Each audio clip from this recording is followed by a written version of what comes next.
Buenas tardes, aquí estamos de nuevo con esto de las innovaciones que no son sinónimos de invenciones. Ya vamos a ver por qué dije eso. El otro día, cuando terminábamos, el viernes pasado, hablábamos de los ejes a aplicar en la innovación curricular. Sigo insistiendo que estamos todavía en un estadio muy teórico, cosa que de alguna manera no se condice con lo que trato de transmitir. Pero bueno, de alguna manera hay que empezar. En general se empieza por el principio. Entonces, digo, a ver, cambio conceptual y aprendizaje significativo.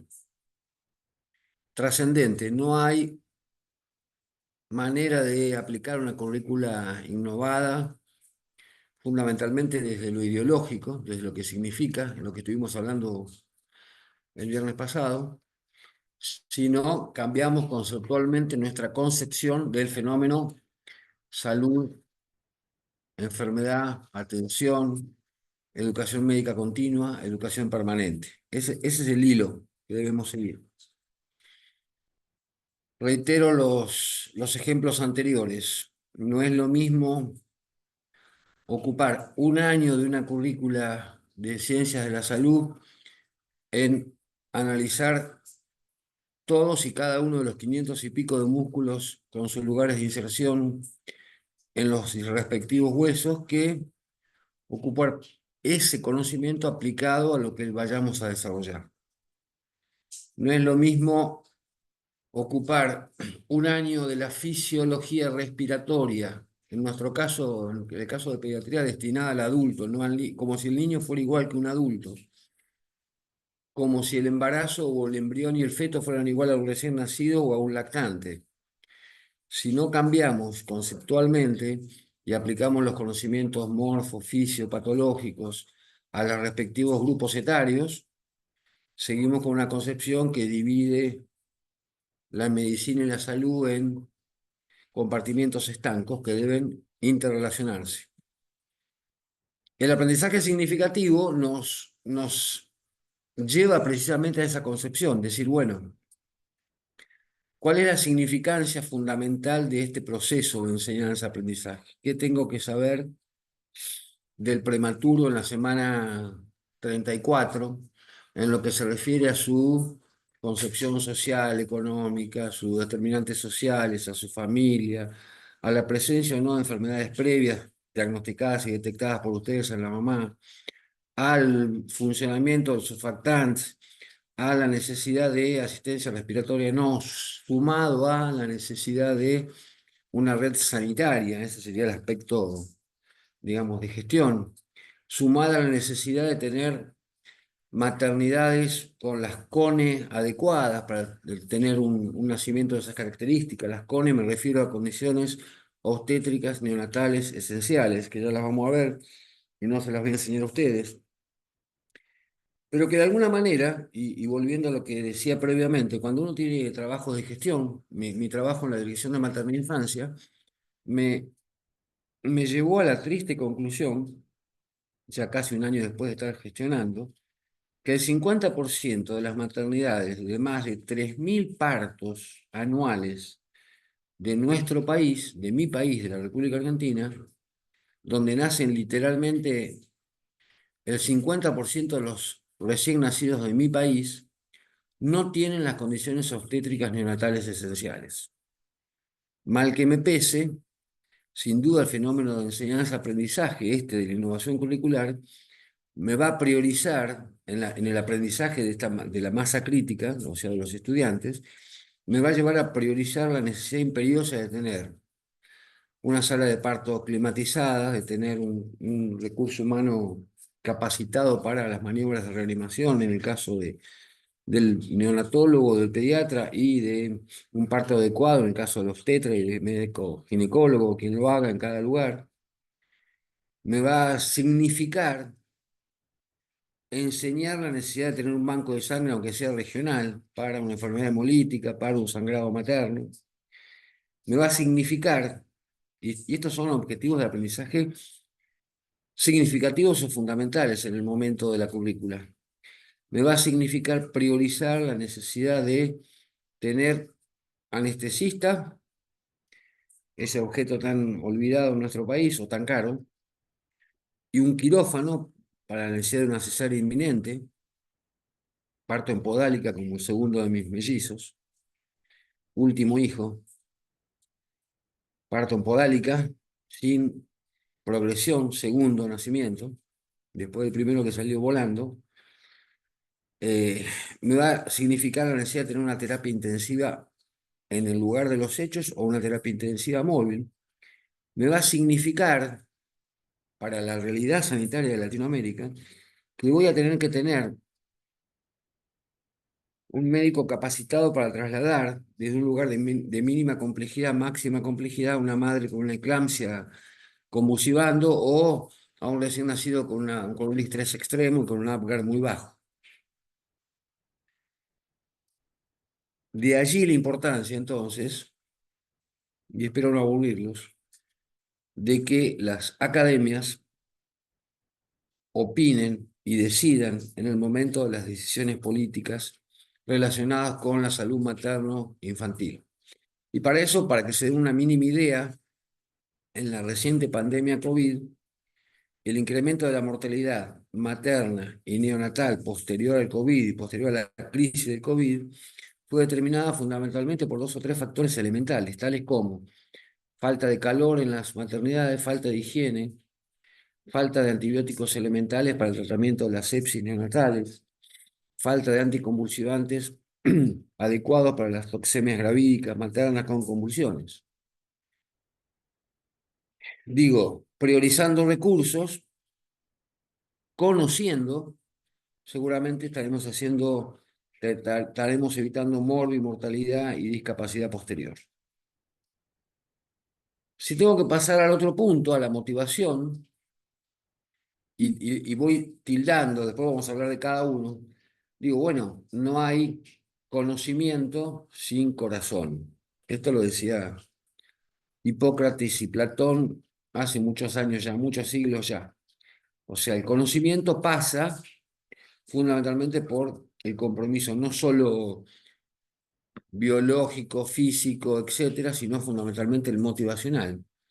Y huelga decirlo, pero en nuestras profesiones la motivación y la capacidad de dar al otro son elementos tan trascendentes como las habilidades y destrezas que podamos obtener clínicamente y todos aquellos conocimientos motivados. Podemos tener la mejor de las concepciones del medio interno o de un trabajo de parto, pero si no tenemos motivación, seguramente el proceso no llegará a buen fin.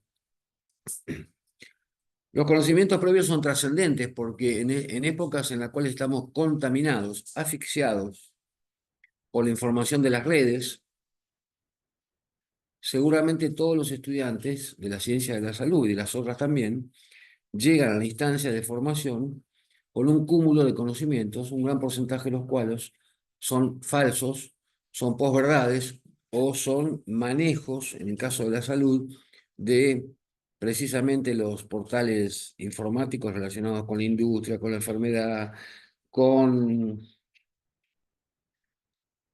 asustar a las grandes poblaciones, con la necesidad de ventas de vacunas, a veces muy necesarias y otras exageradas por la industria, etcétera, etcétera. Los conocimientos previos deben ser desmitificados porque en líneas generales todavía el conocimiento previo en ciencia de la salud está muy pegada a los paradigmas previos, al paradigma de la enfermedad, al paradigma de la tragedia de la medicina, por decirlo de alguna manera.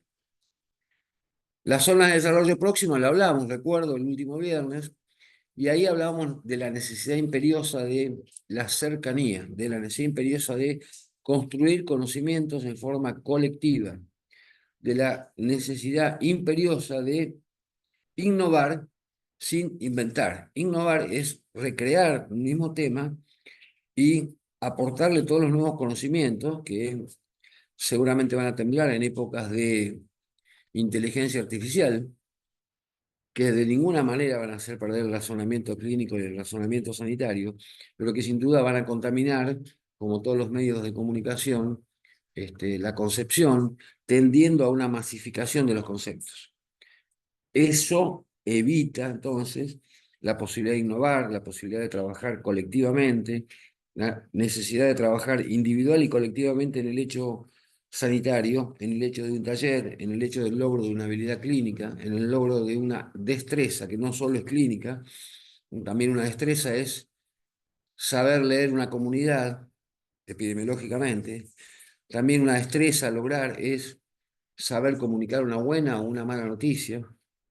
Comunicarse es una destreza muy, muy poco desarrollada en las currículas flexnerianas, como les decía. Yo creo que no emití ninguna palabra hasta el cuarto año de la carrera. Creo que no vi ningún niño sano en toda mi carrera. Creo que no vi ninguna embarazada feliz. Las vi todas con enfermedades evitables en las en las grandes maternidades. O vi un niño con un distrés, o vi un niño enfermo en una cama. Jamás hablé con un niño de salud, de juegos, excepto con mis hijos. Obviamente, estoy hablando de la medicina de la alta complejidad, esa que todos eligen, la currícula más compleja. De hecho, los exámenes de ingreso a las residencias en algunos lugares todavía están relacionados con los hechos físicos, bioquímicos y con las matemáticas. No les digo lejos, pero no tan cercanas al real espíritu de nuestras carreras, que está relacionado fundamentalmente con lo humanitario. La comprensión de textos, la necesidad de tener una buena dicción y un buen razonamiento en el momento clínico, fundamental, fundamental. Y obviamente, el último punto, que ya lo veremos, que es la construcción social del aprendizaje, porque recuerden que las currículas innovadas son currículas que están basadas. Ya después lo vamos a ver cuando hablemos de la vertiente editorial de esta currícula innovada, que son muchos de los libros que hemos escrito. Digo, a ver, la salud es un derecho. Nosotros debemos educar para preservar el derecho a la salud. Obviamente el derecho a la salud está pegado al derecho a la educación, el derecho a la identidad, a todos los lemas incumplidos por los adultos en todo el mundo relacionados con la convención, en mi caso, con la Convención de los Derechos del Niño, en el caso de ustedes, con los femicidios, con incumplimiento, con el sojuzgamiento a la mujer, con la brecha entre la mujer y el varón, con la no aceptación de géneros distintos. La próxima, por favor. Todos estos son conceptualmente elementos para iniciar a pensar cuáles serían los ejes de cada una de las unidades de aprendizaje y de una carrera en particular. Es un proceso complejo, por eso digo que, digamos, me gustaría que después de 2 o 3 meses juntos empecemos recién a empezar a iniciar una transformación en ese sentido, porque esto se trata de un cambio de paradigma y esto se trata de un cambio de alguna manera, no solo de trayectos curriculares, sino también de un producto distinto al que hemos formado hasta este momento. Digo, como decíamos recién, la motivación es una concepción fundamental, es un concepto fundamental dentro del conocimiento. ¿Por qué? Porque en todos aquellos que hemos tenido muchísimos años de docencia, 40 y pico, como les decía, hemos visto estudiantes, residentes, en mi caso de pediatría, que estaban incorporados a la carrera simplemente por un hecho hereditario familiar. Padre médico, abuelo médico, hijo médico.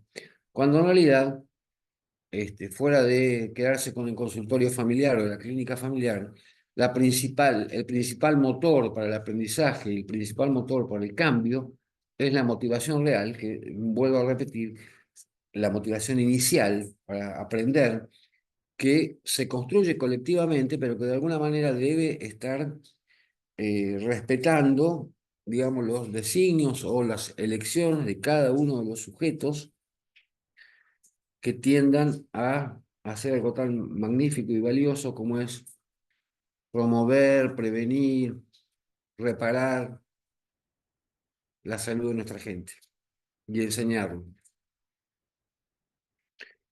En ese sentido, y tendrán miles de ejemplos entre sus estudiantes. La autoestima es fundamental, porque aquel que es inquieto, aquel que no teme equivocarse, aquel que no tiene la debilidad de creer que tiene que ser perfecto en todos sus razonamientos o en sus conceptos, es seguramente aquel que va a tener menor capacidad, el que tiene menos autoestima, va a tener menor capacidad para, no digo transgredir, porque en esto no se transgrede, ustedes saben que estamos muy normatizados en todo, pero sí de animarse a entrar en el laberinto, real laberinto, magnífico laberinto, de la clínica en todos sus sentidos, no solo la clínica pediátrica, sino la clínica psicológica, la clínica obstétrica, que en el mayor porcentaje de los casos, esa inquietud natural, esa motivación y esa transgresión a buscar y buscar y buscar, nos permitirá en un gran porcentaje de los casos hacer diagnósticos. Y en esto quiero contarles mínimamente una experiencia. Yo fui muchos años jefe, director asociado de docencia e investigación de un hospital muy grande de nuestro país, el segundo o tercer hospital pediátrico del país, el Hospital de Niños de La Plata. Y cuando estaban precisamente como director asociado de docencia, hice un trabajo de muchísimos años. Estoy hablando de un hospital que tiene 15.000 ingresos anuales y atiende más o menos 1 millón de niños por año en sus consultorios externos. Hicimos un intenso proceso, después veo si lo encuentro, está publicado, un intenso proceso de evaluación de la calidad médica basándonos en dos o tres elementos fundamentales. Uno era la oportunidad del diagnóstico relacionado con los métodos complementarios y los gastos necesarios para ese diagnóstico. Concluimos, felizmente, eso ha cambiado en virtud de la cibernética, concluimos que la clínica, me refiero a una adecuada charla con los padres, una adecuada anamnesis, un adecuado conocimiento de las condiciones de donde vienen, un adecuado conocimiento de su núcleo familiar y de su contexto, sumado a un adecuado examen clínico y a un adecuado y anticipado diagnóstico de los signos y síntomas que refieren los padres o el niño de acuerdo a su edad, llegaban al diagnóstico antes de los exámenes complementarios en el 80% del total de las historias clínicas que nosotros evaluamos. Y esto tiene connotaciones no solo, digamos, de calidad de atención, sino fundamentalmente de oportunidad de atención. Y si quieren, también tiene un aspecto económico, porque sin duda la velocidad del diagnóstico, hecho antes de la llegada de los exámenes complementarios, evaluando las historias clínicas, un diagnóstico presuntivo y un diagnóstico operativo, es un diagnóstico que nos permite actuar rápidamente antes de que lleguen la placa o la tomografía computada, favorece al paciente, pero por otro lado permite ir logrando una gradación en la complejidad y en el valor de los estudios que se le realizaban a cada uno de los ingresantes. Eso desde el punto de vista económico, en un lugar de alta complejidad, sufragado por el Estado, esperemos que así siga, significaba un gran ahorro de recursos, que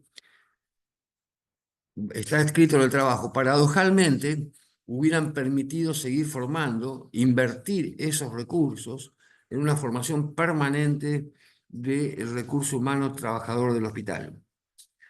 Me refiero puntualmente a agredir menos al paciente, me refiero puntualmente a utilizar esos recursos para una capacitación continua y para mejorar los sueldos de los docentes y de los médicos y trabajadores de la salud asistentes.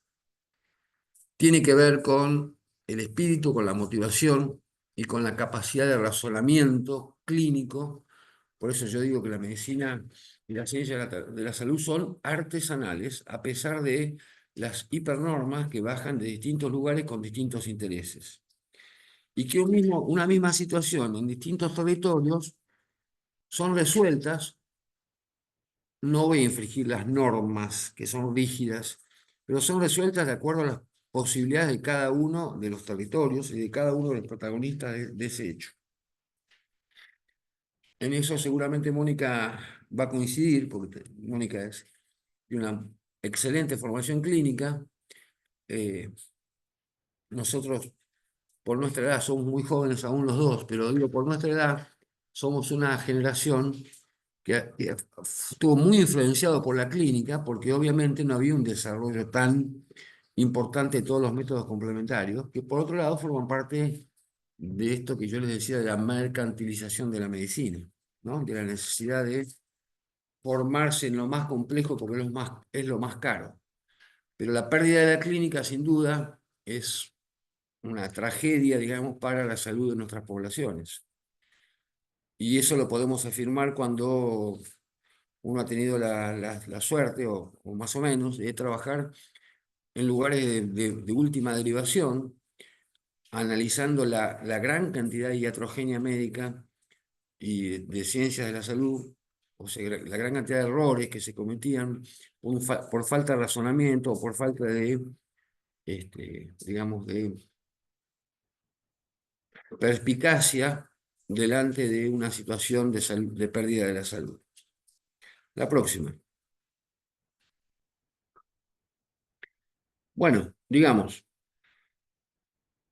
¿cómo haría yo para motivar en el aprendizaje? Digamos, no daría una clase tan aburrida como la que le estoy dando en este momento, pero no tengo opción. Ya vamos a ver los ejemplos. No presentaría al paciente de acuerdo a una norma en la cual digo, este mes vamos a estudiar, que viene vamos a estudiar luez congénita, el próximo mes vamos a estudiar enfermedades hemorragíparas maternas. No. De ninguna manera la realidad asistencial de cualquiera de nosotros se presenta de acuerdo a los índices de los libros tradicionales. ¿Cómo se presenta? Abro la puerta en un consultorio a 100 kilómetros de Lima o de la ciudad de Buenos Aires y aparece un niño sangrando, o un adulto sangrando, con petequias, con una semana de temperatura, y lo primero que pienso es que tiene una leucemia, si tiene la edad para tenerlo, o que tiene una púrpura, o que tiene una intoxicación por alguno de los tóxicos cercanos. Y rápidamente lo derivo. Quizá va a ser el único paciente que voy a ver en esas condiciones en un consultorio externo. Voy a ver seguramente 20 bronquiolitis por día, voy a ver infecciones respiratorias, voy a ver diarreas, pero no van a venir con el nombre y el apellido, van a venir como un problema. Aprendizaje basado en problemas. ¿Qué le pasa, mamá? Me mojó el pañal con color rojo o color amarillo intenso. ¿Qué le pasa, mamá? Vomita desde ayer y le duele la panza. ¿Qué le pasa a la embarazada? Ha tenido pérdida del tapón. ¿Qué le pasa al adulto mayor? Tiene un dolor precordial intenso porque tuvo una discusión intensa en su casa. No viene con nombre de infarto de miocardio o amenaza de aborto o con síndrome bronquiolítico. Viene como un problema real que tenemos que desmenuzar. De esa manera, y vuelvo a lo que les decía de las universidades del primer mundo, los 500 problemas obviamente tienen una estadística. Obviamente que si yo hablo el consultorio hoy, tengo 40 pacientes en un consultorio general. El 70% de esos 40 pacientes tienen menos de 20 años, el 15-20% tiene más de 65 o 70 años y el resto son madres adolescentes o madres embarazadas que vienen con, por ejemplo, amenorrea de varios días o con una pérdida. Eso es de alguna manera el núcleo de los problemas que tengo que resolver yo como médico general o ustedes como obstétricas iniciales. Después cada uno hará su especificidad.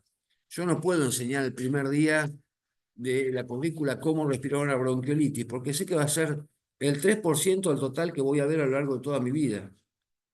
No puedo solo enseñar cómo hago para tratar una neumonía con una supuración pleuropulmonar, porque sé que son poquitas las que se van a internar, comparadas con las que se van a quedar en su casa. Tendré que hacer el diagnóstico oportuno, rápido, para evitar las complicaciones.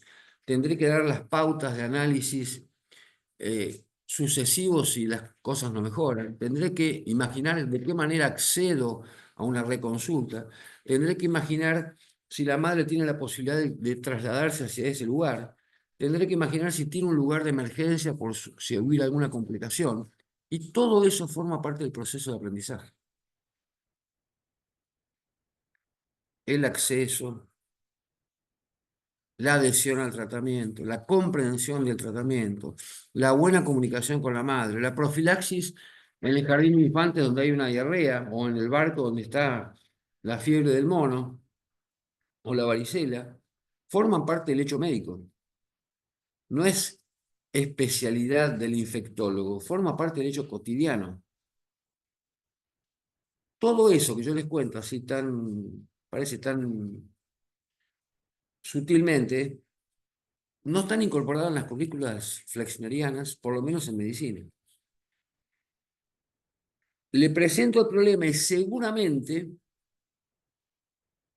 si viene de una, si el estudiante viene de una facultad hegemónica, no sabe abordarlo, porque nadie les enseñó, mostrándoselo todos los días y haciéndolo razonar a él, nadie le mostró el complejo laberinto clínico. Le describieron cómo estaba el hígado en la cirrosis, le describieron qué pasa con la placenta en la toxemia gravídica, le describieron qué pasa con los pulmones en virus esmerilado de una enfermedad de membrana hialina, pero nadie les explicó que la hipoxia severa está condicionada por la falta de surfactán y que eso rápidamente requiere una rápida derivación si estamos en un lugar de primer nivel. Nadie les explicó que un aborto rural producido por alguna de las cosas que usan nuestras adolescentes para abortar, una falta de diagnóstico previo, digamos, rápido del embarazo, una no prevención del embarazo, genera la muerte de un adolescente y o de su producto. De esa manera, y de la mejor manera interdisciplinaria, o sea, estamos los médicos, los obstetras, los psicólogos, analizando esa situación desde distintas variantes, todas son importantes, todas se complementan. Desde ese lugar vamos a presentar nuestra situación. Ya vamos a dar ejemplo de esto. Obviamente, en esos grupos, y acá viene lo del colectivo, ya Mónica seguramente que tiene una gran capacidad para eso, se los va a recrear. Nosotros vamos a trabajar en grupos pequeños, interactivos. No me interesa el choice, método retrógrado y primitivo de evaluación.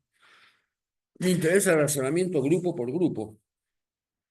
Podría ser una sesión mínima en la primera exposición de un tema particular. Podré presentar el caso común, pero después dividiré en grupos de trabajo que tendrán su propia producción, sus sugerencias y su momento de libertad para recrearlo bibliográficamente. Pueden estar con el libro abierto, para recrearlo buscando bibliografía con sus celulares, para compararlo con imágenes semejantes de otras situaciones, para utilizar videos que hablen de ese tema y que sirvan para la promoción de la salud, para narrar una situación vivida, y eso es lo que nosotros habitualmente hacemos en la Escuela Superior de Medicina de la Universidad Nacional de Mar del Plata, desde el día cero.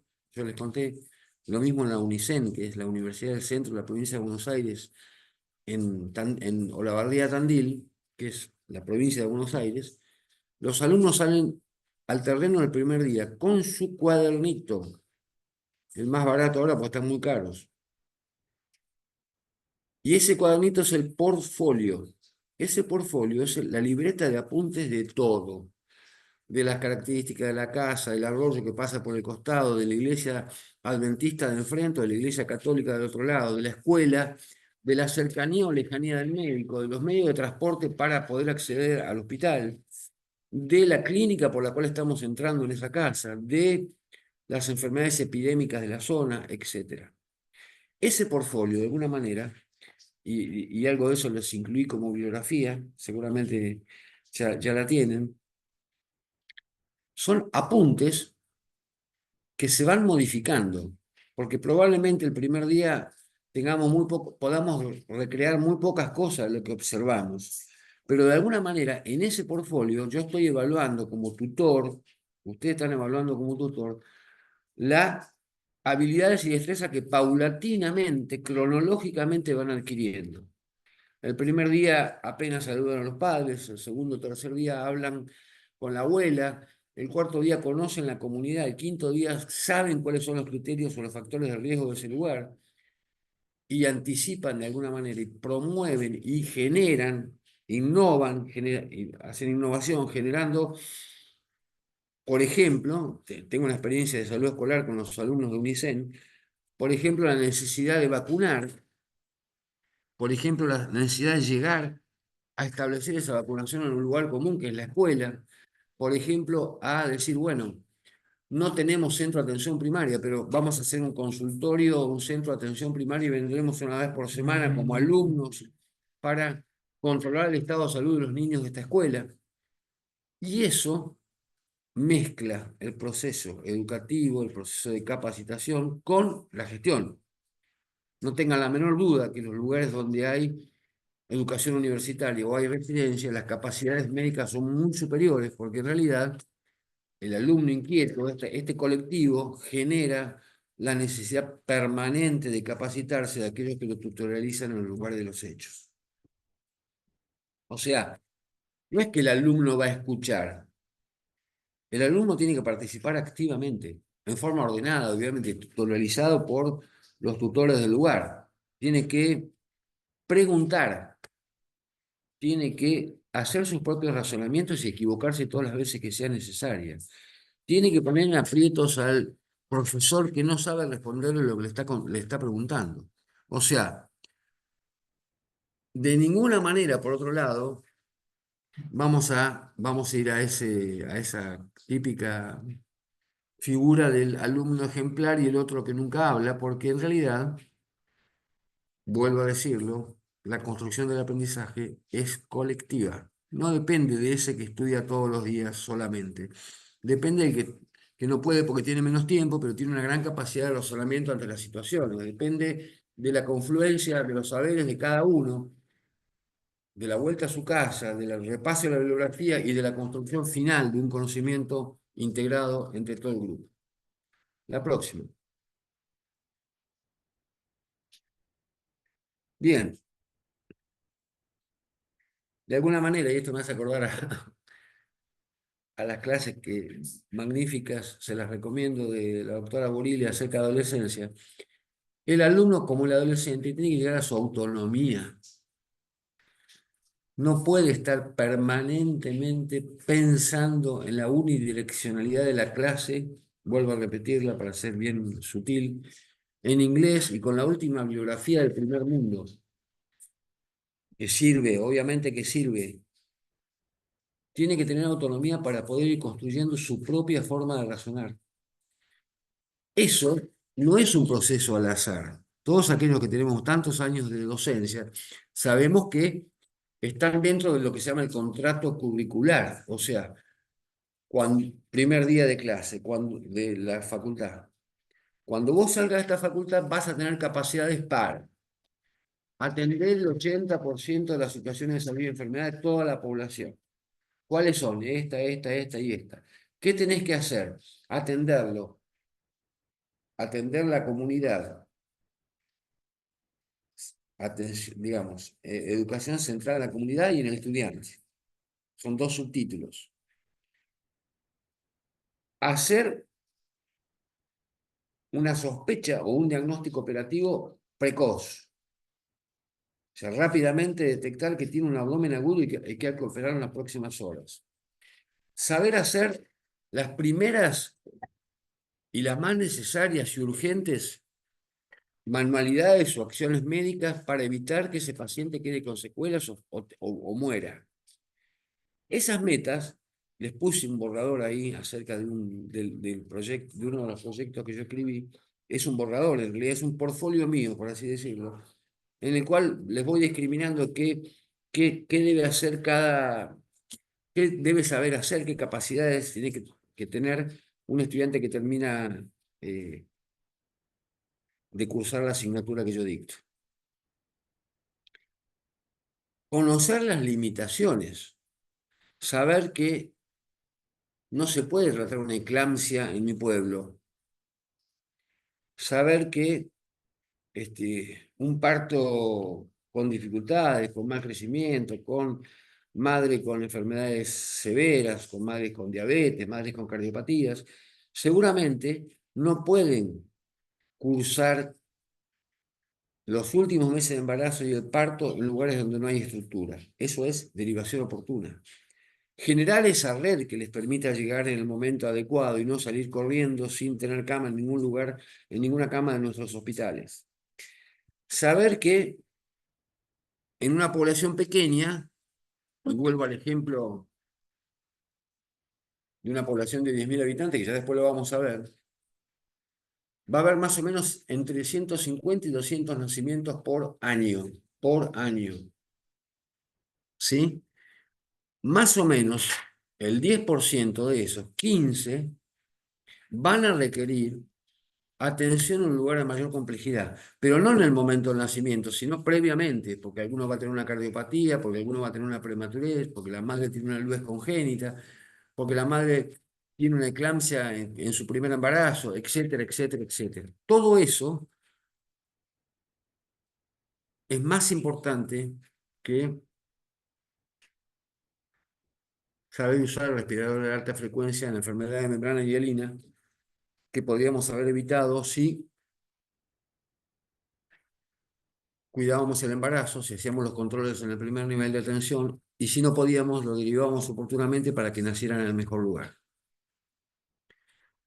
Digo, todo lo que viene son letras, yo les trato de dar algún ejemplo como para no aburrirnos tantos, pero sepan que en la innovación curricular el aprendizaje es en espiral. Todas las asignaturas están relacionadas entre sí. ¿Qué quiero decir? Habrá que pactar en la currícula qué le voy a enseñar yo en pediatría de infectología, qué le voy a enseñar yo de farmacología y el resto lo va a aprender en farmacología, qué le voy a enseñar yo de salud pública y el resto lo va a especificar. Y para ello no hay mejor forma, y es lo más difícil, no tengan la menor duda, que a pesar de la libertad de cátedras, va quedando, cátedras va quedando, es un término ya no usado en el currículum innovado, se habla de asignaturas. A pesar de la libertad y la autonomía de las cátedras, no dependen de un patrón y de los esclavos que están debajo de él, que son los docentes. Son cátedras que deben interconectarse y tomar, de alguna manera, temas comunes. Si hablamos de LUES, hablaremos, estará la obstétrica, estará el ginecólogo, estará el infectólogo, estará el pediatra, estará el neonatólogo, estará el epidemiólogo, el decisor político. ¿Por qué sigue aumentando la LUES en nuestro país? ¿Qué estamos haciendo mal? Si hablo de una zoonosis, como hidatidosis en mi país, o antivirus, tendrá que estar el veterinario, el bromatólogo, el decisor político, el ingeniero que tiene que poner las cloacas en el lugar, tendrá que estar el productor agropecuario que vende la carne vacuna con estiércol bovino, tendrá que estar los responsables de los grandes frigoríficos, porque cuando tenemos un síndrome urémico hemolítico producido por la Escherichia coli, una de sus variantes, antes de eso, antes de la heladera y del freezer, de lavarse las manos, me da gracia a veces las recomendaciones que hace la Sociedad Argentina de Pediatría, que desconoce que un porcentaje importante de nuestros niños no tienen agua potable, que no pueden más que comprar carne picada y que la heladera no les anda porque no hay luz.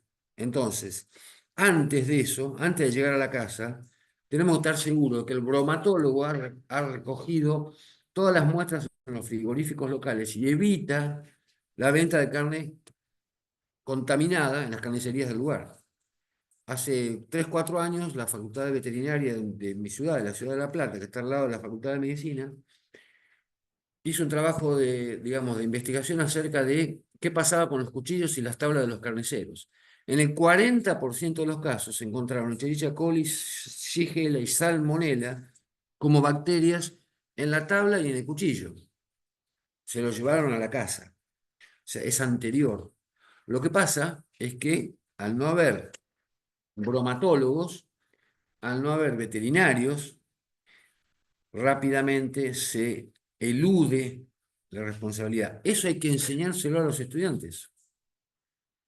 No solamente cómo se dializa una insuficiencia renal aguda por síndrome urémico hemolítico. Llegamos tarde. En mi país hay literalmente entre 300 y 500 casos nuevos por año de síndrome urémico hemolítico. Es un país hipercontaminado, pero aparte de eso, desprolijo en el sentido de que enferma a sus hijos, que son los menores habitualmente los que lo padecen, de cosas evitables, por evitar el bromatólogo, por evitar la veterinaria y por evitar el control en los grandes frigoríficos, los grandes dueños de las vacas en nuestro país. ¿Qué les quiero decir? Esto, cuando estuve en Maternidad, Infancia y Nación, lo presentamos como proyecto de ley y se aprobó. No se cumplió. Sigue habiendo la misma cantidad de síndrome urémico hemolítico que hace 20 años atrás cuando yo dializaba niños en la sala del hospital. O sea, eso es no le voy a poner un nombre, es una absoluta irresponsabilidad de los decisores, porque es muy simple erradicar el síndrome urémico hemolítico si cumplimos con esas normas. Entonces, como se dan cuenta, es mucho más complejo que una clase de una hora. Es el taller, o es el seminario, o es lo que nosotros llamamos en la asignatura sana la semana de confluencia, en la cual se toman 3 o 4 temas caros a la salud pública de nuestros países y se analizan en todas las asignaturas. Cada asignatura tiene su visión con respecto a un tema puntual: embarazo adolescente, suicidio, el aborto, los transgéneros, etcétera, etcétera. No hay otra forma, porque las cátedras no son de nadie, no hay dueños de cátedra, simplemente son lugares de formación que deben mezclarse con nosotros para cuantificar, para sinergiar los conocimientos año tras año. Pero eso no es al azar, debe estar programado en el momento cuando uno hace la currícula y decir, bueno, mira, no le voy a dar tanto crecimiento y desarrollo en el recién nacido de un año, porque eso lo van a ver en la próxima materia. No le voy a dar tanto suicidio porque seguramente lo van a ver en salud mental, pero digo, eso se compacta. No puede ser que saquemos un estudiante de obstetricia sin haber hecho un parto o un estudiante de pediatría sin haber visto un niño sano. ¿Qué es lo que pasa en las grandes y reputadas facultades de ciencia de la salud de nuestros países? La próxima. Me voy a tomar un mate. Le puse un artículo que está muy bueno, que lo escribió una psicóloga y una socióloga en pediatría en Real 6, que habla de evaluación. Están absolutamente erradicados en la currícula innovada los métodos punitivos de evaluación. Es exactamente al revés. No se hace primero el programa y después la evaluación. Construyo la evaluación y tengo claro cuáles son los 10 ejes que le voy a preguntar de un tema determinado, y a partir de esa evaluación voy construyendo todo el armado curricular o toda la red curricular para que lleguen esos objetivos. O sea que mis objetivos son precisamente los que le voy a preguntar en la evaluación, que se los voy a anticipar el primer día, que les voy a decir el método con el cual se lo voy a tomar, que les voy a dar la bibliografía de donde lo van a estudiar y que les voy a dar el problema real para que lo resuelvan. A ver, nosotros no evaluamos cuantitativamente, no hay evaluación de 1 a 1, excepto la facultad, depende de la facultad. Yo en la Facultad de Medicina de La Plata tomo un examen de uno a uno, profesor-alumno, en una situación de poder extremo del profesor. Yo intento atenuarlo, obviamente. He intentado en esa facultad tomar colectivamente para no hacerlo tan punitivo, no me han dejado. Y en las facultades con currícula innovada, y estoy hablando de muchas facultades de mi país que conozco y en las cuales he participado: en la Escuela Superior de Medicina, en la UNICEN, en la Universidad Nacional de Entre Ríos, en la Universidad Nacional de La Matanza, todas en la Facultad de Medicina, lo que se hace es un ECOE. El ECOE es un sistema en postas, o sea, el alumno va pasando por distintos estadios que reproducen la realidad, uno por uno. No es nominalizado el que le toma el examen, sino que hay una serie de contenidos que son los mismos que yo les enseñé, por eso les digo que el examen me determina la evaluación. Entonces yo quiero que, por ejemplo, que me decida que esta diarrea es una diarrea que no necesita solución hidratante oral. Quiero que me diga que tiene que seguir con la lactancia materna. Quiero que me diga que se puede ir a la casa. Quiero que me diga que en una semana se va a curar porque es una diarrea viral. Quiero que me diga que hay que promocionar en la guardería. Eso es lo que yo quiero que aprenda. Es lo que le voy a preguntar. Eso está puntuado con computadoras en distintas postas y el alumno va pasando por esas postas que se van complejizando y que en el examen final, en el examen único final, es un proceso que lo lleva por las situaciones problemáticas más frecuentes que se va a encontrar al otro día cuando sea un médico general recién recibido. O sea, de ninguna manera está absolutamente erradicado y es un sistema casi bancario, les diría, casi mercantilista. El multiple choice, que es un método también de la época flexneriana, con el sí, con el no, con el A, con el B o con el C, pésimamente construidos porque confunden en negativo al evaluado, pero que siguen siendo usados fundamentalmente ¿por qué?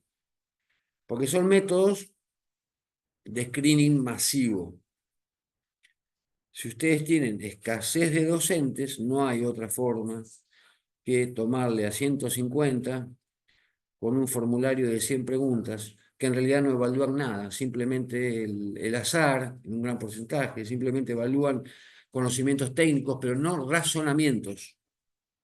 En este COE que yo les digo, se simulan aún cibernéticamente, con soplos que suenan, con niños, con muñecos que hay que hacer una punción suprapúbica, con embarazadas que hay que hacer las maniobras para sacar la cabeza, etcétera, etcétera. Se evalúan todas aquellas prácticas que son prevalentes. Y esto tampoco es al azar. Es de acuerdo a la frecuencia de las prácticas que vamos a tener a lo largo de nuestras vidas. O sea, yo como pediatra de primer nivel de atención voy a ver 9, 10 niños sanos de control y 4 o 5 por día con alguna enfermedad. Esa enfermedad va a ser, en una lista que ya la van a ver, está en todos los libros, 10 motivos de consulta. En pediatría explican el 90% de las cosas por las cuales consultan los niños. Esas son las que voy a evaluar. Ese otro 10% probablemente me aparezca alguna vez, no lo voy a poder resolver, pero lo que tengo que enseñar es que cuando no lo sé lo tengo que derivar oportunamente a aquel que lo sabe o al centro donde lo pueden atender adecuadamente. O sea, cuando yo hablo de capacidades o destrezas o competencias, no estoy hablando solamente de lo técnico, de ninguna manera. Tendré una lista con la cual no coincido con las centrales evaluadoras que tenemos en nuestro país, porque sigue teniendo la receta hegemónica. A mí no me interesa que un médico recién recibido sepa hacer una punción suprapúbica o lumbar porque la va a hacer mal y va a ser iatrogenia. Me interesa que conozca a un niño sano, que haya tenido concepción de lo que es un abuelo, que sepa si está solo hacer un parto no complicado o por lo menos guiarlo, que no es que le que esté intentando ocupar vuestra especificidad, sino que eso puede ocurrir en un pueblo alejado de mi país, en el medio de la nada. Digo, que se ocupe capacidades para resolver las situaciones más frecuentes en cada uno de los grupos etarios. Y no son tantas. Para eso, no hay que intoxicarse dentro de una sala de terapia intensiva en un hospital de alta complejidad, donde vienen todas las cosas, las pocas cosas que no han podido ser solucionadas antes.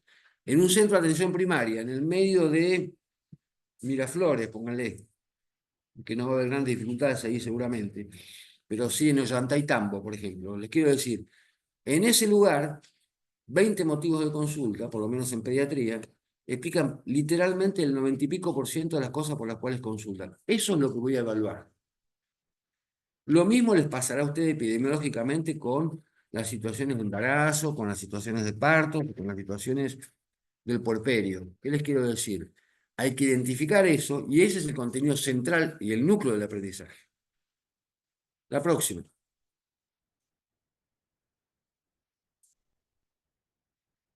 Bueno, hablábamos de Vygotsky y de constructivismo, las zonas de desarrollo próximo.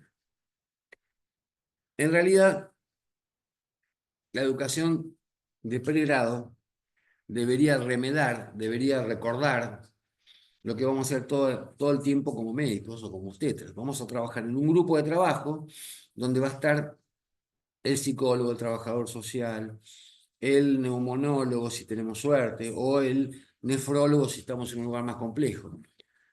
Un problema no puede ser resuelto por una sola persona, excepto que sea habitual y común. En general, todos los problemas exigen de un equipo de trabajo. No se puede enseñar de otra manera que no sea con eso, con la empatía de poder trabajar en un grupo de trabajo y comprender que la interacción, la ayuda de todo un grupo ante un determinado problema genera magnífico crecimiento de la atención y de la calidad de atención y fundamentalmente redunda en beneficio para aquel que está enfermo. Digo, Vygotsky dice, ya lo dijimos muchas veces, no lo quiero repetir, que primero se empieza en pares, en grupos, en estos grupos pequeños, en estos seminarios pequeños o en talleres pequeños, con un tema común. Cada uno se va a su casa, hace una construcción individual, estudia, hacemos un ateneo bibliográfico en el cual le damos los 4 o 5 temas elementales de artículos elementales para entenderlo. Vuelve y nos enseñan a los profesores. ¿Por qué? Porque el conocimiento se expande, porque lo buscan, hoy es muy fácil, no hay que ir a la biblioteca, buscan bibliografía variada y nos enriquecemos todos. Ese es el secreto por el cual yo quise seguir siendo docente toda mi vida, porque hace mucho tiempo que me están enseñando los alumnos. Digo, uno aporta, tutorializa, pero el conocimiento nuevo permanentemente es una construcción de a todos y fundamentalmente el protagonismo del estudiante en ese conocimiento es fundamental. La próxima, por favor. Bueno, ahí estamos en la Universidad Nacional de Río Negro con Mónica, donde también estuvimos, esos son los docentes, donde también estuvimos hablando, presentando el libro y están los estudiantes, una universidad muy nueva con currículo innovado. También les incluí un artículo de ellos que está relacionado con la capacidad de comunicación, tan olvidada en las currículas médicas. Los médicos no saben hablar. Los residentes de los grandes lugares de formación no saben comunicar una muerte. Y el segundo o tercer día que entras a la residencia, depende de donde toque, en un hospital de máxima complejidad con 500 camas, es muy probable que estadísticamente se produzca alguna muerte. No saben comunicar una muerte, entre otras cosas, ¿no? No saben dar buenas noticias. No saben tranquilizar a los padres en el largo y tortuoso proceso de internación. No les molesta el padre dentro del lugar de internación, sobre todo en las maternidades. Digo, esto de las maternidades saludables, esto de los padres dentro de la sala de internación de los prematuros, es muy lindo de lo semántico, pero cuando uno recorre todos los lugares de internación del país, sabe que hay 2 o 3 lugares donde los padres están arrullando a su prematuro o poniéndole música, o el padre limpiando el piso. ¿Por qué? Porque son literalmente expulsados por todos los estamentos de la salud, por el jefe de servicio, por la enfermera, por el administrativo del lugar. Digo, está clarísimo, hay muchas experiencias en la maternidad sagrada, sobre todo, de la ciudad de Buenos Aires. Está claro que la adecuada participación de los padres en el proceso de enfermedad de sus niños, de los prematuros, estoy hablando, del estímulo permanente de ellos, las madres canguros en otros lugares, en el Chaco, por ejemplo, en mi país, en Colombia, sin duda, el contacto piel a piel, el apego, la música, las caricias, mejoran la condición del binomio, que ya no forma parte más del binomio como concepto fundamental. El binomio es la madre y el hijo, pero también el padre y la familia debe estar participando activamente de la recuperación de ese recién nacido con vulnerabilidades. A ver, actividades imprescindibles en la construcción del aprendizaje significativo. Tener contacto con las ideas previas de los estudiantes, lo que acabamos de hablar, de creer que el estudiante ingresa a la carrera porque va a ser neurocirujano, porque le dijeron que el neurocirujano ganaba mucha plata, o el que ingresa a la carrera porque en realidad la considera un hecho social, cada vez menos. En nuestro país no tenemos literalmente especialidades clínicas en este momento. El mercado ha ganado y ha hiper especializado a todo el cuerpo médico, lo cual olvida al principal al de nuestros objetos, que son precisamente los sujetos.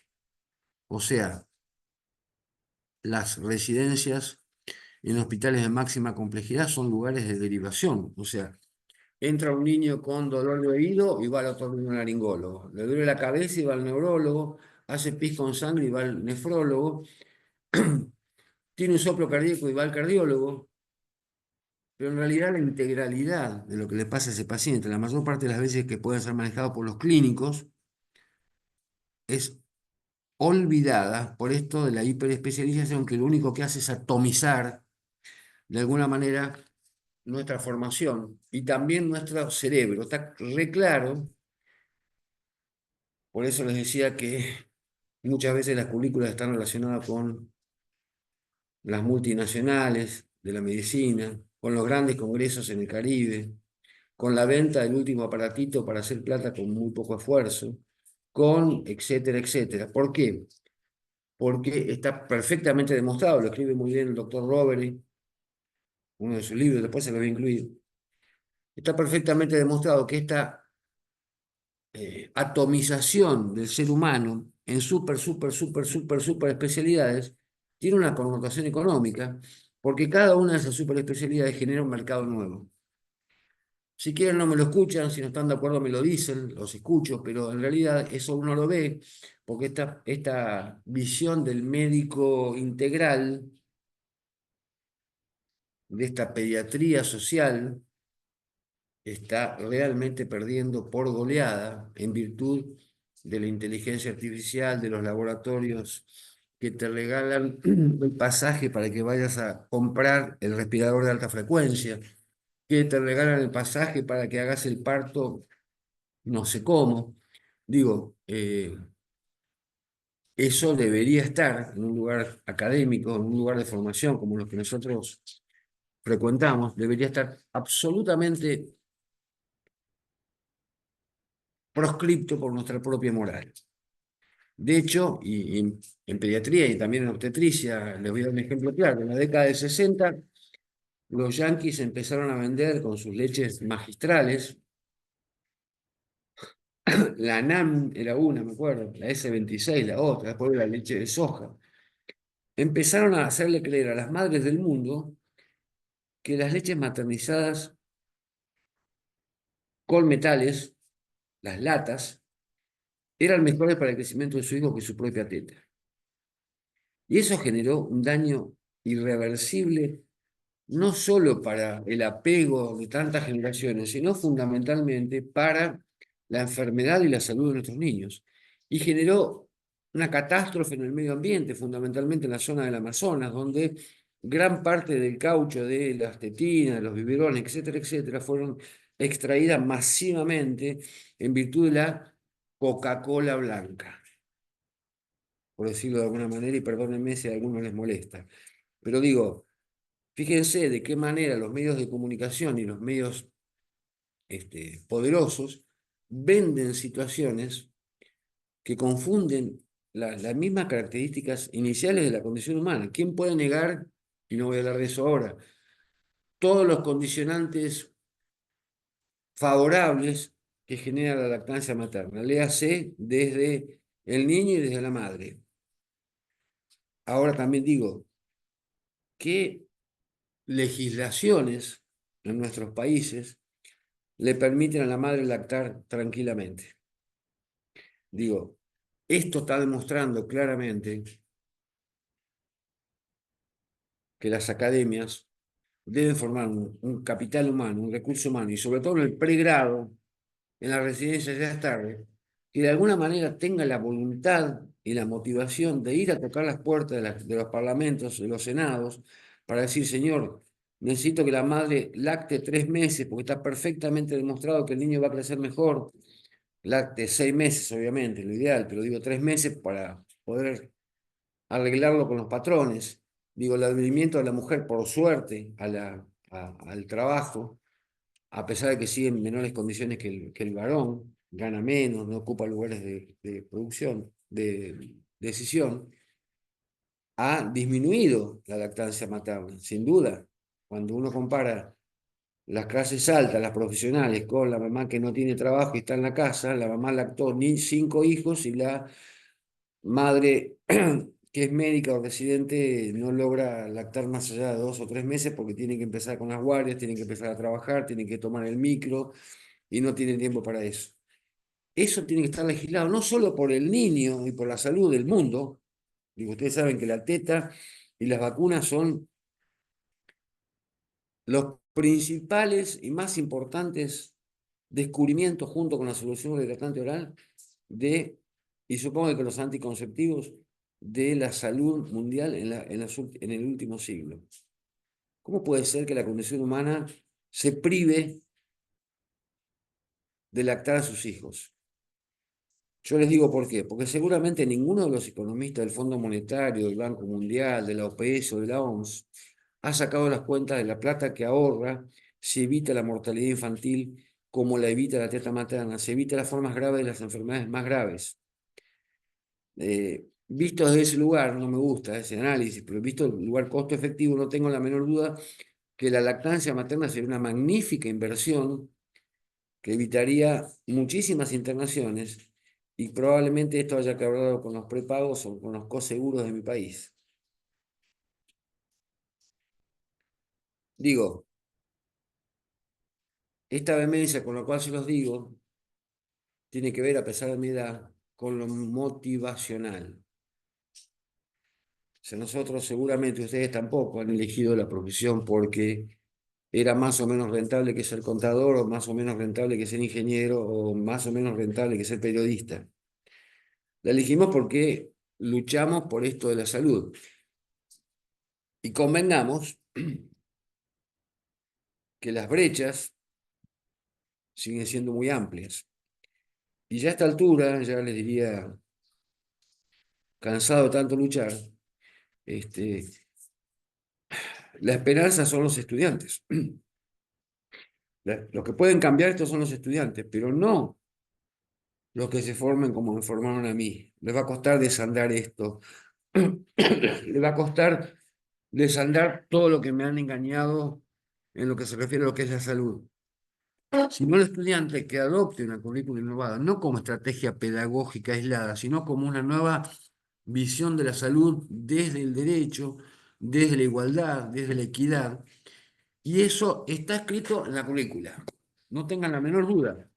Digamos, si uno, después de tantos años de haber hecho currículas en el pre y en el posgrado, lee la currícula de una universidad y la de la otra y compara y dice, bueno, ¿a cuál te conviene? Yo iría a esta, si querés ser un médico integral. Si querés ser un médico hiperespecífico, anda a esa. Pero digo, eso forma parte, por eso es importante que lo piensen, de la filosofía y el perfil de cada uno de los centros de estudio de nuestras universidades. La próxima. Ya vamos a entrar en los aspectos técnicos. Hoy, les vuelvo a repetir, les mandé lo que era evaluación, eh, les mandé un apunte tipo portfolio de lo que es los distintos pasos que hay que seguir para ir imaginando una currícula con esta concepción. Y tienen otro que está muy bueno, que está escrito por un profesor de la Universidad de Córdoba de mi país y otro del litoral, que está relacionado con la currícula y como si fuera un juego y qué es lo que tenemos que jugar y cuáles son las reglas de ese juego. Léanme eso leámoslo. Ya estamos de a poquito metiéndonos. Vamos a empezar con lo técnico, puntual, en las próximas. Les voy a mostrar testimonios de la gente que ha sido sujeta de alguna manera o que ha tenido este tipo de currículos, fundamentalmente los jóvenes y los profesores que han sido formados como fui formado yo. Entonces, estamos hablando de formar parte, de ser parte y de participar en un proceso colectivo. Olvídense de las clases teóricas unidireccionales. Acuérdense los esquemas. El seminario, que son pequeños grupos trabajando en varias mesas con un tema en común que después se discute en asamblea. Seminario. El laboratorio de habilidades clínicas, o sea, ustedes, la embarazada, la mujer con flujo, el control de los primeros meses del embarazo, las prácticas, las maniobras, el pinar, los latidos fetales, habilidades y destreza, competencias manuales o de habilidad en el uso de los exámenes habituales y de los exámenes complementarios. Y fundamental, desde el día cero, después de que nos saludamos, vamos al terreno. Prácticas, eso se llama prácticas clínicas preprofesionales. ¿Dónde voy? Voy a al centro de atención primaria donde van 3 o 4 embarazadas por día a controlarse su embarazo. No lo describo ni lo veo en un video en inglés, ni lo bajo de Google para dar una clase magistral en el salón de actos del hospital. Lo veo en el terreno, con el hecho real y con las dificultades reales. Eso siempre, de alguna manera, coordinado, con idea previa, con un conocimiento de lo que vamos a ver clase por clase, que debe ser consensuado, digamos, orientado por el tutor, pero fundamentalmente consensuado con los estudiantes, que deben saber con anterioridad lo que van a ver en la próxima. El tutor como facilitador del conocimiento, o sea, permitiendo la transacción clara de conocimientos de un grupo al otro, y la síntesis final, y la experiencia previa, que son los casos que le van a mostrar o que van a ver en la práctica preprofesional. O sea, esto es un trabajo realmente colaborativo. Lamentablemente, y voy a ser honesto, cuando uno termina la carrera y va a un hospital con una currícula como la que tuve yo, flexneriana, hegemónica, y está de guardia a las 10 de la noche o a las 2 de la mañana, a las 10 de la noche porque era la hora de la cena, se juntan todos los médicos de un hospital de 500 camas, los psicólogos, los traumatólogos, los cirujanos, los anestesistas, los que quieran, los administrativos, los epidemiólogos, todos están sentados en mesas distintas, no se juntan ni para cenar. Entonces, una enuresis para el nefrólogo es una poliuria producida por un síndrome nefrótico. Una enuresis para el urólogo es por mala función del detrusor. Una enuresis para la psicóloga o el psiquiatra es un trastorno de la personalidad previo. Y así, y así. Yo tomaba temas comunes cuando era director de docencia, tomaba temas comunes en los ateneos centrales del hospital y ponía esos temas, la enuresis y la encopresis, y la describían los psicólogos. Se generaban unas bataholas y una falta de conexión entre las distintas especialidades, porque cada maestrito tiene su cuento, y por eso las cátedras no pueden ser cátedras con sombrero largo y con tarima. Tienen que ser lugares de encuentro de distintos conocimientos que permitan precisamente el trabajo cooperativo. Eso no me dejan mentir, ustedes seguramente tienen experiencia asistencial, pasa en cada uno de los lugares donde se juntan los egos de cada una de las especialidades. No es lo que tenemos que transmitir en las facultades. La idea es de la colaboración y la interconsulta permanente entre todas las hiper y subespecialidades. La próxima, por favor. Digo, a ver, Creo que ya dije mucho de lo que viene, pero bueno, se los voy reforzando. A ver, aprendizaje significativo, aquello que es trascendente en nuestra realidad. En mi país, si trotan en la calle de afuera, no son cebras, son caballos. ¿Qué quiero decir? En mi país, si viene una diarrea crónica, seguramente no es una enfermedad de Whipple o un déficit enzimático congénito, que puede serlo en Suecia. Lo más probable es que sea una poliparasitosis. Capaz que tiene una celiaquía. Esos temas los tengo que priorizar. Por eso, después vamos a hablar de identidad editorial y de la necesidad de tener una bibliografía clara producida por nosotros mismos. Por eso, yo tengo que priorizar las unidades conceptuales en cada una de las unidades de aprendizaje. Un síndrome de abdomen agudo en una ciudad céntrica de la República Argentina, en un niño de edad escolar, es una apendicitis.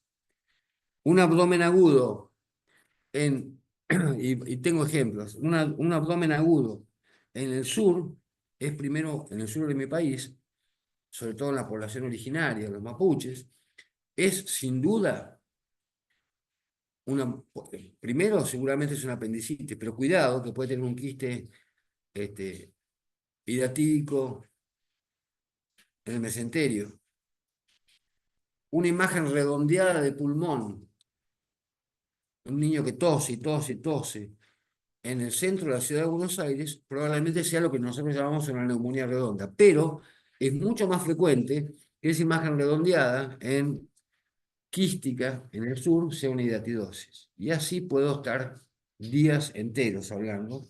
No los quiero aburrir con temas médicos, pero digo, esto forma parte de la currícula. No le puedo enseñar todo en 5 años. Tengo que enseñar lo prevalente. Tiene 45 años para seguir aprendiendo. Y tiene la posibilidad de ir derivando aquello que no está dentro de ese pool fundamental que sí tiene que saber. Lo más importante que tiene que saber es prevenir, promover la salud, hacer un adecuado examen clínico, razonar bien en el momento clínico y saber tratar los 40, 50 situaciones más frecuentes que va a tener toda su vida. Esa es la currícula que yo le ofrezco al que viene a anotarse a mi facultad. Mira, acá vas a aprender esto. Si vos querés aprender a cateterizar la subclavia o si querés aprender a hacer neurocirugía, tu mejor lugar de formación es ese, porque el contrato es otro. Pero para eso, y por eso he estado hablando tanto tiempo, las respectivas facultades tienen que tener una identidad que les permita decir, miren, nosotros formamos recursos para nuestro país y para Latinoamérica. Si ustedes quieren formar recursos para la máxima complejidad, tendrán que irse a formar en algún lugar central, donde eso es mucho más prevalente. No es lo que pasa en nuestro medio.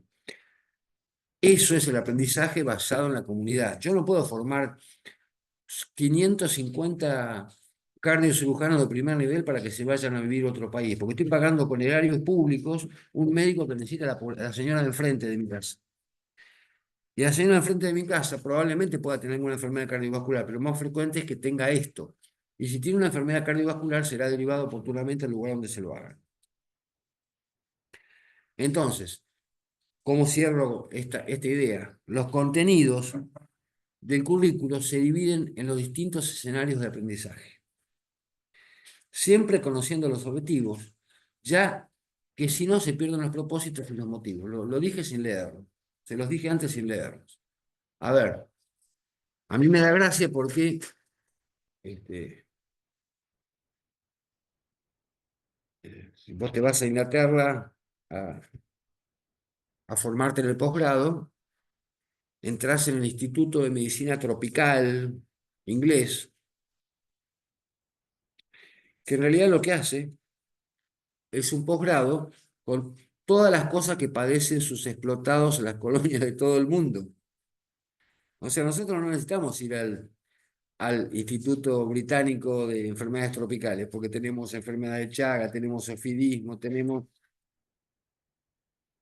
todas las vulnerabilidades que genera una población tan inequitativa como la que es azotada por las situaciones habituales. De hecho, esto lo ha demostrado la última pandemia. O sea, ¿quiénes más se mueren? Los más vulnerables.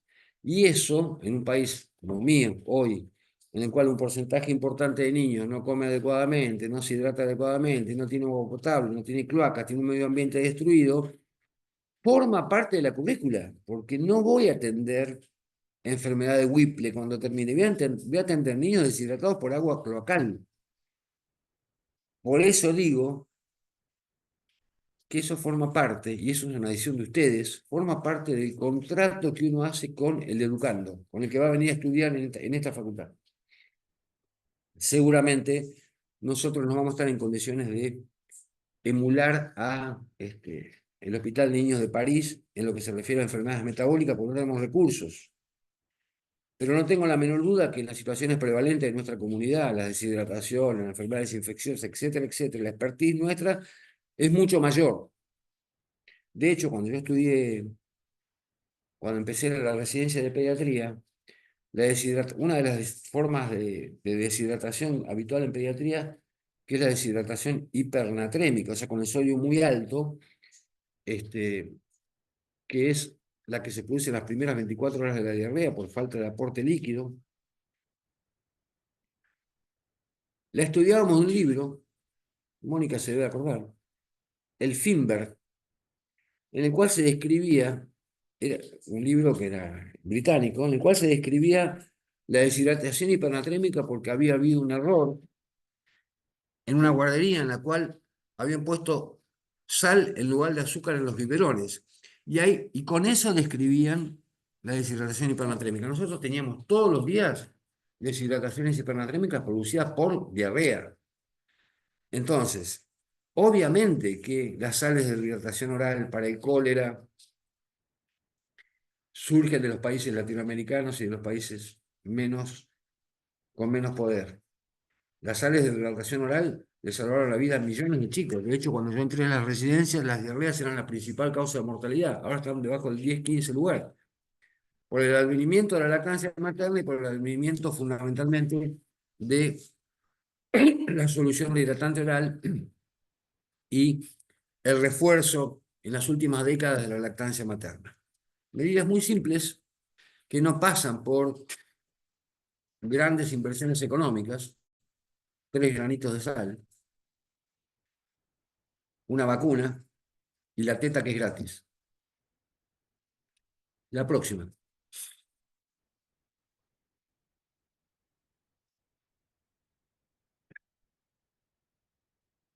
La anterior, poneme la anterior, por favor. Digo,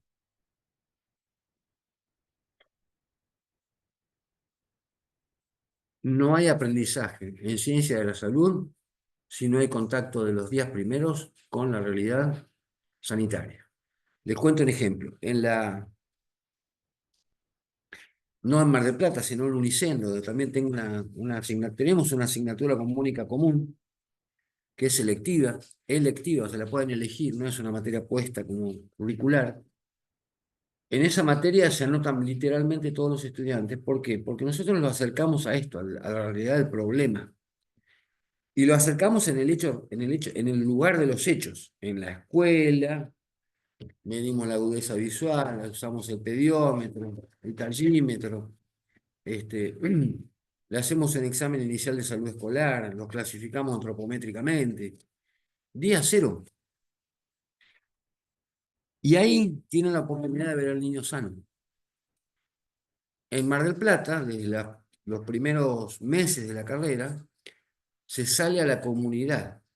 Primero se dan una vuelta, hacen lo que es una visión epidemiológica, detectan la zona de mayor vulnerabilidad, el arroyo contaminado, las vías del tren, la autopista por la cual pasan los autos a alta velocidad, las- el country de enfrente con la Villa Miseria del otro lado, la falta de agua potable de un lado y el Paco precisamente en la zona más oscura.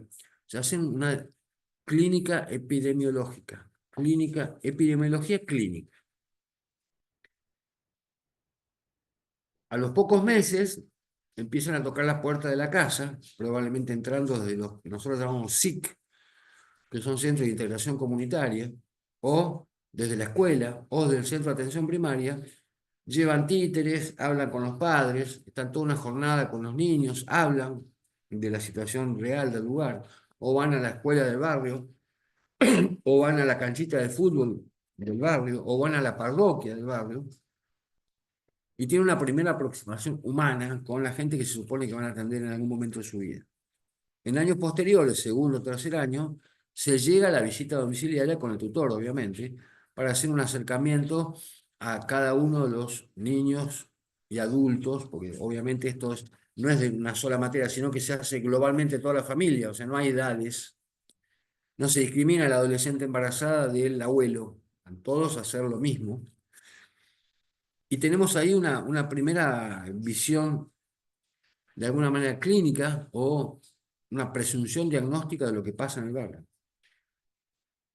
Luego de eso se empieza con la atención sanitaria de las situaciones emergentes, cuarto año, que es lo que me toca, cuarto y quinto año, que es lo que me toca a mí en esta asignatura. Digo, se supone que en esos lugares la práctica final obligatoria, que es un año por las 4 especialidades básicas, en estas currículas innovadas se deberían hacer en los centros de atención primarias municipales de cada uno de los lugares y no en los hospitales escuela. Sí en los centros de atención primarias escuela. O sea, no lo hemos podido hacer todavía bueno, por las terribles carencias que tiene en este momento nuestro sistema universitario debido a los fenómenos políticos que no les pasan desapercibidos a ustedes en este momento. Pero digo, esa progresión nos va acercando a la realidad cotidiana. Obviamente que las emergencias, el trabajo de parto, el accidente automovilístico, también se ven, o la bronquiolitis que hay que reanimar, también se ven en los hospitales de máxima complejidad, pero ocupan de todo el tiempo curricular un tiempo mucho menor que las currículas previas que están basadas fundamentalmente en la enfermedad. Digo, obviamente se prioriza del día cero el derecho a la salud de toda la familia, el niño como sujeto de derecho, la escolaridad, la igualdad de género, etcétera, etcétera.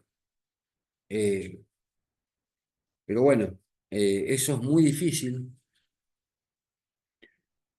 de lograr, digamos, como hecho educativo, en una sociedad que en este momento está vulnerada, que tiene grandes inequidades y que hace que la gente concurra menos o tenga muchísimo más, esté mucho más precavida en el momento de la llegada de gente al barrio. Digo, no hay medicina sin empatía, no hay medicina sin acercarse a los reales lugares donde pasan las cosas. La próxima, ya creo que a manera de síntesis, digo, el aprendizaje como construcción social, ¿no? No solo entre las asignaturas, sino también con las comunidades, con el aprendizaje y el desarrollo humano.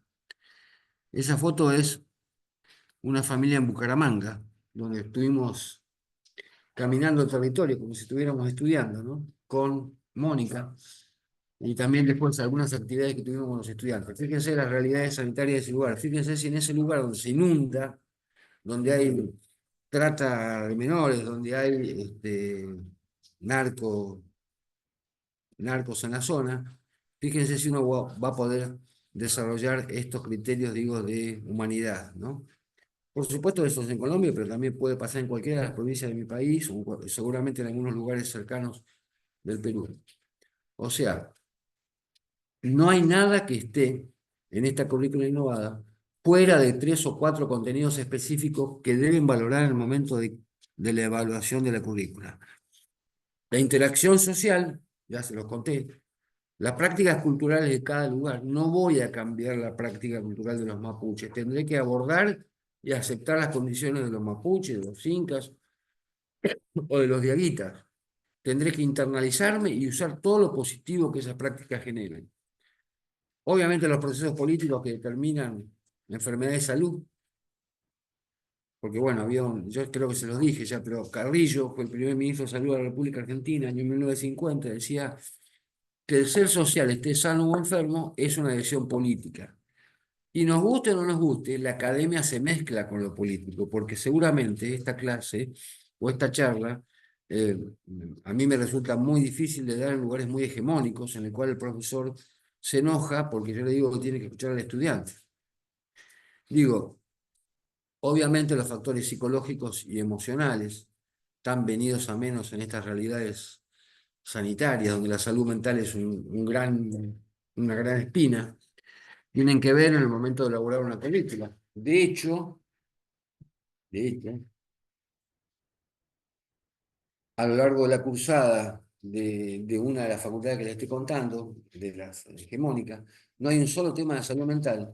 Y todos sabemos, dentro de la película, ni de adolescencia, obviamente, estando Mónica aquí presente, no me deja mentir, que son sin dudas aquellos lugares donde un gran porcentaje de todos hechos de tensiones sociales y económicas se manifiestan en forma de enfermedad ya constituida.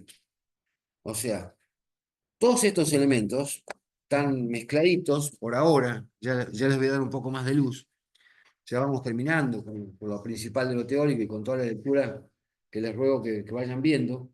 Vamos a ir imaginando, con toda esta arborización, una trama coherente con las necesidades más importantes para llegar a lo que yo les digo es la síntesis de esto, que es la malla curricular que debo contratar con el estudiante que va a cursar esta unidad de aprendizaje.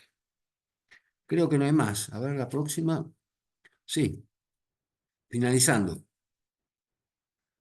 O sea, la educación, la construcción de una currícula innovada en este caso, de ninguna manera es un proceso individual. No hay un solo genio que lo pueda hacer solito.